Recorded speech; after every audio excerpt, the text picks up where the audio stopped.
Reality. This is what the resetters hate. This is why they eat their mushrooms and drink their absinthe and smoke their hashish.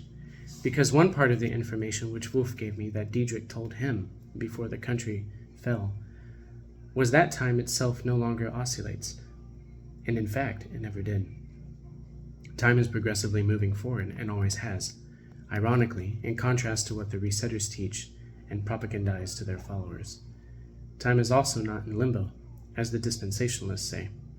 I always knew there was some game afoot when I heard similar language that the dispensationalists talk and teach and preach on time, as if time was in limbo, and when they brought out their timelines and all of their magnificent charts, they sounded no different than the witnesses and the evercomers.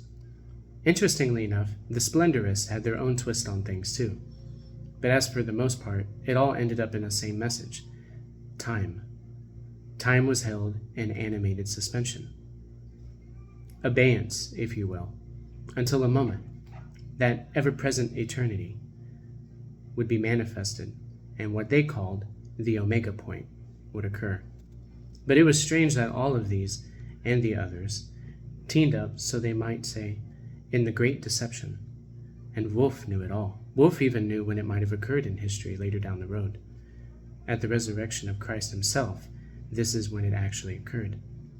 On the third day after Jesus was crucified by the Roman governor Pontius Pilate. And this is repeated by the Christ followers still to this day in their services, whether by memory or by some of them who can still read. The dispensationalists and the resetters work together either by proxy or by willingly trying to bring about the end of the ages, their own version of the epic of the ages I see now, and what they called the end times. It's always been a fight for reality, I realize now, and a struggle which I believe Wolf and even Diedrich might have envisioned, the struggle between beauty and adversity inside reality, which started in the garden where man was created, in the covenant of eternity.